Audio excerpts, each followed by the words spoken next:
नमस्कार दोस्तों, स्वागत है आप सबका जीके 24 के यूट्यूब चैनल पर। जैसा कि आप सबने अभी न्यूज़ में देखा ही होगा कि जो पाकिस्तान की आर्मी है, उसने वापस से सीज़ फायर करा है जम्मू एंड कश्मीर के अंदर।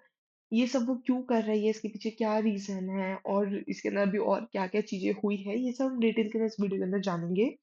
अभी इतना सा जान लो कि पाकिस्तान आर्मी है, उसने भी जम्मू एंड कश्मीर के अंदर सीज़ फायर कराया और उसमें एक एग्रीमेंट है, वो करा है अपने इंडिया के साथ। तो इससे रिलेटेड जो कुछ भी न्यूज़ है हम जानेंगे। साथ ही में जिसने भी टेलीग्राम लिंक को जॉइन नहीं करा है कर लीजिए। आप स्कैन कर लीजिए क्यूआर कोड जिससे कि आपको डेली अपडेट मिल जाया करे। जो भी इन्फॉर्मेशन हो आपको एग्ज़ाम से रिलेटेड वो आपको स अपडेट हो जाया करे और साथ ही में जो जीके 24 के ऊपर क्लासेस आती हैं उसकी भी पीडीएफ आपको मिल जाया करे। इसलिए इसको स्कैन कर लीजिए। साथ ही में जिसने भी जीके 24 ऐप को डाउनलोड नहीं करा है, जाइए जो भी शुरू के 10,000 यूज़र्स होंगे उनको 1 महीने की पीडीएफ ₹1 की मिलेगी जिसके अंदर current affairs, important questions, previous year paper से रिलेटेड क्वेश्चंस सब आपको देखने के लिए मिलेंगे जो कि अपन कॉम्पिटिटिव एग्जाम्स स्टूडेंट्स के लिए बहुत ही ज़्यादा इम्पोर्टेंट होते हैं। तो आइए देखते हैं हुआ क्या है। तो 1 अप्रैल 2025 को जो पाकिस्तानी ट्रूप्स हैं, जो पाकिस्तान की आर्मी है, उसने सीज़ फायर एग्रीमेंट करा है लाइन ऑफ कंट्रोल के साथ, ठीक है? एलओसी के साथ एक सीज़ फायर एग्रीमेंट करा है। कहाँ पर करा है? कृष्णा घाटी सेक्टर। ये पुंछ डिस्ट्रिक्ट है इस तरफ, ठीक है? और एलओसी ये वाली जो लाइन है यहाँ पर एलओसी आती है, ठीक है? राजौरी इस तरफ अपनी एलओसी आ जाती है। तो उसके साथ इन्होंने एक सीज़ फायर एग्रीमेंट करा है। तो जो इंडियन आर्मी है उसने इसके रिस्पॉन्ड में बहुत ही एग्रेशन, बहुत ही गुस्से में जवाब दिया है। इनके अगेंस्ट जो भी इन्होंने जवाब दिया वो बहुत गुस्से में दिया और इंडिया ने क्यों दिया है ये भी हम इस वीडियो के अंदर जानेंगे। क्यों दिया है? क्योंकि सीज़ फायर वॉयलेशन कैसे चालू हुआ था? जो पाकिस्तानी आर्मी ट्रूप्स है, ये जब भी इसको इस तरह से टेररिस्ट अपने इंडिया टेरिटरी के अंदर भेजने होते हैं, तो ये क्या करती है बिना किसी मतलब के भड़काने के लिए, इंडिया को पागल बनाने के लिए, भड़काने के लिए कहीं भी गोली चालू कर देती है बरसाना। मतलब कि हवा में गोली चला रही है, बेमतलब के लिए गोली चला लेती है जिससे कि हमारा ध्यान उस तरफ चला जाता है और ये कहाँ पर आ जाते हैं? इस तरफ आ जाते हैं। तो जिससे कि जो इन्फ्लेटर्स हैं वो इनिशिएट उनको बढ़ाने के लिए, ठीक है, ये क्या करती है अनप्रोवोक्ड फायरिंग करती है जिससे कि इंडियन के पास ये और ज़्यादा जा सके पास में कृष्णा घाटी सेक्टर तक ये पहुँच सकते हैं जिसको एक पीर पंजाल रेंज एक हॉटस्पॉट बोलते हैं, जो कि बहुत ही एकदम महत्वपूर्ण स्पॉट है जहाँ तक तुम पहुँच गए फिर उसके बाद तुम बहुत आसानी से पहुँच पाते हो, पीर पंजाल रेंज। ठीक है, फायरिंग ये स्मॉल आर्म्स, स्निपर फायर ये छोटे-छोटे फायरिंग करते रहते हैं जिससे कि ये ध्यान भड़का सके। दूसरा क्या होता है जो अब इंडियन आर्मी है वो इनकी चालाकी को समझ चुकी है, ठीक है? वो इस फायरिंग को वो इस इन सब चीज़ों से पागल नहीं बनती है, वो इन सब की चालाकियों को एकदम अच्छे से समझ चुकी है। तो engaging both the Pakistan and the infiltratory group तो वो इन दोनों को अभी सँभाल रही है बॉर्डर के ऊपर और एकदम आराम से सँभाल लेती है वहाँ पर अपनी बहुत ही अच्छी आर्मी खड़ी है, ठीक है? दूसरी चीज़ जो रिटेलिएशन है वो रिपोर्ट करते हैं इफेक्टिव और न्यूट्रलाइज़ करते हैं 4 से 5 इन्फ्iltrators को, ठीक है? उन्होंने 4 से 5 जो ये आतंकवादी उनको पकड़ा भी है, 2 लेकिन जो अधिकारी हैं, उन्होंने कन्फर्म करा है कि कोई भी कैज़ुअल्टीज़ अभी इंडियन अथॉरिटी की तरफ से नहीं आई है, ठीक है? अभी कोई भी कैज़ुअल्टीज़ नहीं है। जो इंडियन आर्मी सोर्सेज़ हैं, वो एम्फसाइज़ करते हैं कि अभी कोई भी लॉस नहीं हुआ है, कोई भी नहीं मरा है, कोई भी प्रॉपर्टी है इंडियन स्टेट की वो डैमेज नहीं हुई है। तो ये अभी वो ऑफिशियल्स हैं, वो ये क्या करते हैं क्लैरिफाई करते हैं, कन्फर्मेशन देते हैं। सस्टेन्ड एंगेजमेंट की बात करी जाए तो जो एक्सचेंज है, fire continue through out the day पूरे दिन तक ये फायर है वो चलती रही थी। मतलब कि ये जो इन्होंने फायरिंग करते रहे थे, ये कंटिन्यू इन्होंने पूरे दिन तक लगाई रही थी, करते रहे थे। जो ट्रूप्स है वो हाई अलर्ट पे रहे थे उस एरिया के अंदर, जो हमारी आर्मी है वो वहाँ पर हाई अलर्ट पे थी उस एरिया के अंदर, जिसके अंदर पेट्रोलिंग और मॉनिटरिंग और भी ज़्यादा बढ़ा दी गई थी, जिससे कि कोई भी डैमेज ना हो पाए और कोई भी सरप्राइज़ अटैक ना हो पाए कि वो गलती से अटैक कर दे और कोई सिविलियन की जान चली जाए, कुछ भी ऐसा ना हो देखने को। इसलिए उन्होंने और भी पेट्रोलिंग और भी मॉनिटरिंग को बहुत ही ज़्यादा हाई अलर्ट पे कर दिया है। बैकग्राउंड और रीसेंट पैटर्न की बात करी जाए तो देखो एलओसी का हिस्टोरिकली देखा जाए तो वो वॉलेटाइल रही है, स्पेशली पुंछ, राजौरी और ये जो उरी सेक्शन है, ये देखिए आपको देखने को मिलेगा ये जो राजौरी सेक्शन है, ये जो पुंछ है, यही है एलओसी, इधर अपन को बहुत ही ज़्यादा वॉयलेशन दिखी है हमेशा से, ठीक है? 2021 फरवरी 2021 के अंदर जो इंडिया पाकिस्तान है, उसने एक एग्रीमेंट करा था जिसके अंदर उसके बाद से बहुत लंबे टाइम तक कोई भी लड़ाई-झगड़े, कोई भी इस तरह से फायरिंग वगैरह नहीं हुई थी। जब 2021 में फरवरी में एग्रीमेंट करा था, लेकिन अभी हमको 2024 में और अभी 2025 की शुरुआत में ही कुछ अभी लास्ट टाइम हमने भी वीडियो बनाई थी जिसके अंदर उन्होंने वापस से फायरिंग कर दी थी जिसके अंदर वो लेने कर आया था, कैटल्स वगैरह लेके जा रहे थे, ठीक है?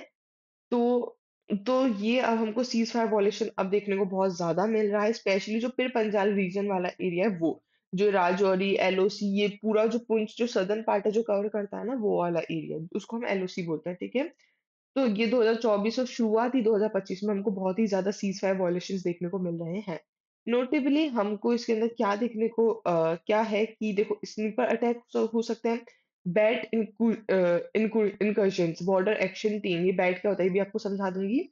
अटेम्प्टिंग ये अंदर टेररिस्ट उनको अंदर भेजने की ट्राई कर रहे हैं, क्रॉस बॉर्डर फायरिंग करके, कवर करके, ठीक है? जिससे उनको कुछ ना हो पाए, वो अंदर आराम से आ सकें। तो ये समझ लेते हैं कि बैट होता क्या है। पाकिस्तानी बॉर्डर एक्शन टीम होती है ये, जो कि स्पेशलाइज्ड यूनिट होती है, जो कि क्रॉस बॉर्डर ऑपरेशन के लिए डिज़ाइन करी जाती है। ठीक है? पाकिस्तान की बॉर्डर एक्शन टीम होती है, जो कि क्रॉस बॉर्डर ऑपरेशन के लिए एक स्पेशलाइज्ड यूनिट होती है, जो डिज़ाइन करी जाती है, जिससे कि एलओसी के ऊपर कंट्रोल बना रहे, ठीक है? पाकिस्तान की जो स्पेशल सर्विस ग्रुप है एसएसजी और जो मिलिटेंट्स हैं, इन ग्रुप से लश्कर हो गया, जैश मोहम्मद हो गया, इन सब के जो मिलिटेंट्स हैं, जो आर्मी है इनकी, दी ये टीम कंडक्ट करती है रेड्स 3 किलोमीटर तक इंडियन टेरिटरी के पास, ठीक है? इंडियन टेरिटरी में 3 किलोमीटर तक ये रेड कंडक्ट करती है।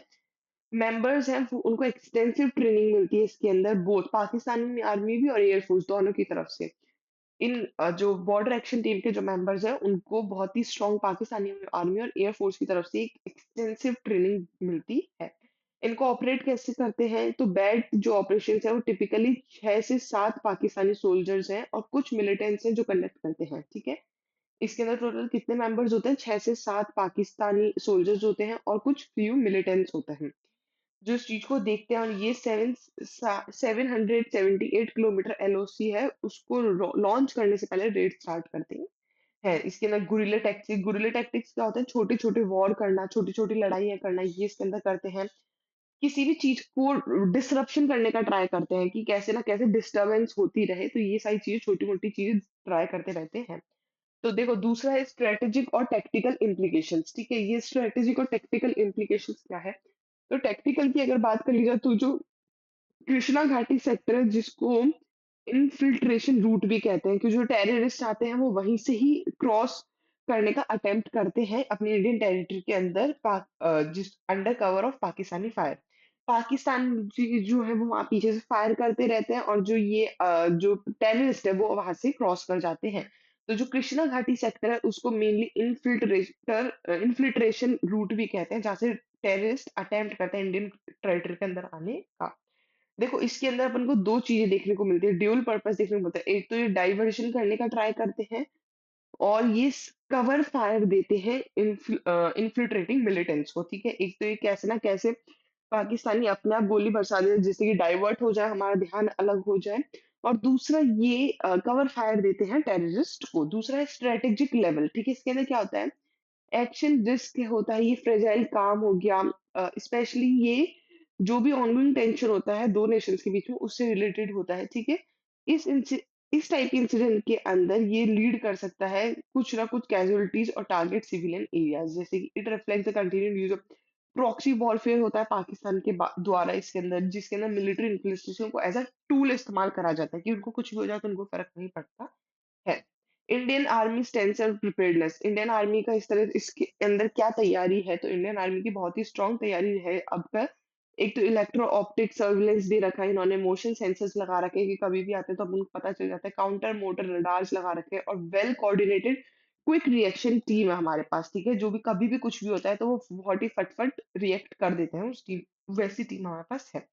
पॉलिटिकल और डिप्लोमेटिक रिpercussions देखा जाए तो इंडिया लाइकली अभी कोई डिप्लोमेटिकली इशू है वो रेज कर रही है possibly back channel communication director general of military operation के थ्रू ठीक है वो एक डिप्लोमेटिक इशू है उसको रेज कर रही है ये जो वायलेशंस है वो इम्पैक्ट कर सकते हैं देखो डिप्लोमेटिक एंगेजमेंट जो भी पॉलिटिकल एंगेजमेंट है उनको इम्पैक्ट कर सकती है स्पेशली जो भी ट्रेड नॉर्मलाइजेशन है जो भी रीजनल कॉपरेशन डिस्कशन है उनको तो स्पेशली ये डिस्टर्ब कर सकती है पाकिस्तान की अगर दूसरे हाथ में बात करी जाए तो अनप्रोवोक्ड एग्रीगेशन दिखाने की अ, वो करते हैं कि कैसे ना कैसे इंडिया को ये भड़काते हैं ठीक है और कुछ नहीं second gun fight in 3 days अपन को ये भी न्यूज़ आई थी जिसके अंदर कुछ लास्ट वीक के अंदर 2 टेररिस्ट हैं, उनको मार दिया गया था। लेकिन साथ ही साथ में कुछ थोड़ी भी ऊपर-नीचे होने की वजह से 4 अपने पुलिस अधिकारी हैं, वो भी वीरगति को प्राप्त हो चुके थे उसी एरिया के अंदर और उसी टाइम पर, ठीक है? तो 5 सिक्योरिटी पर्सनल्स हैं, इंक्लूडिंग एक डिप्यूटी सुपरिटेंडेंट ऑफ पुलिस जो कि इंजर्ड हो गया था और 4 हैं जो कि इसके अंदर मर गए थे, ठीक है?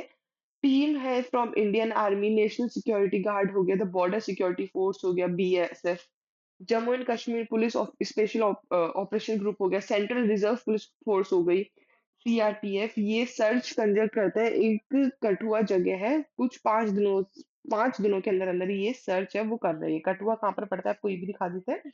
ये रहा कठुआ, ठीक है? इस तरफ ये 5 दिन से कुछ सर्च ऑपरेशन है उसको कर रही है, तो ये कुछ चीज़ें हैं जो कि अपन को देखने को मिली हैं। लास्ट ही संडे को 5 टेररिस्ट हैं जिनको हमने पकड़ लिया है, एक सन्याल फॉरेस्ट है, वहाँ पर हमने इनको पकड़ लिया है, लेकिन वो एक जुठाना एक जगह है जहाँ पर 20 किलोमीटर दूर है, उस जगह से इन्होंने भागने का ट्राई कर लिया है। साथ ही में वो कुछ मैगज़ीन छोड़ के गए हैं यूएस मेड M4 कार्बाइन्स की, जिससे अपन को पता चलता है कि इनके पास बहुत ही हेवी आर्म्ड, बहुत ही हेवी वो थी हथियार थे और हमको बहुत ही बड़ा खतरा भी हो सकता था। तो ये अपन को इससे न्यूज़ पता चलती है, तो जो कि लास्ट अभी कुछ हफ्ते में ये चीज़ हुई थी, अटैक हुआ था। तो ये सारी चीज़ें हैं जो अपन को पता चली है, साथ ही में एमसीक्यू देख लेते हैं। The United Nation military observer group in India and Pakistan was established for which of the following? जो UNMOGIP United Nation military observer group in India and Pakistan ये किसके लिए एस्टैब्लिश करी गई है? इसका आंसर आपको कमेंट बॉक्स में लिखना है। अ, साथ ही में जिसने वोकैब 24 ऐप को डाउनलोड नहीं करा है, कर लीजिए। इसके अंदर न्यूज़पेपर से रिलेटेड और बहुत सारी चीज़ों से रिलेटेड आपकी वोकैब इंग्लिश स्ट्रॉन्ग करने की प्रैक्टिस ट्राई कराया जाता है, बहुत अच्छे से आपको स्ट्रॉन्ग करवाया जाता है। प्राइम सब्सक्रिप्शन ले लीजिए जिसके अंदर आपको 999 का एडवांस प्लान, 599 का बेसिक प्लान मिलेगा। V10 कोड यूज़ करने पे आपको डिस्काउंट भी मिल जाएगा। जिसने भी टेलीग्राम लिंक को जॉइन नहीं करा है, वो लिंक को जॉइन कर लीजिए, स्कैन कर लीजिए क्यूआर कोड जिससे कि आपको डेली अपडेट मिलती जाया करे। Thank you all for watching this session. I hope आपको वीडियो पसंद आया होगा। वीडियो को ज़्यादा से ज़्यादा लाइक, शेयर, कमेंट और चैनल को सब्सक्राइब करना ना भूलिएगा। धन्यवाद।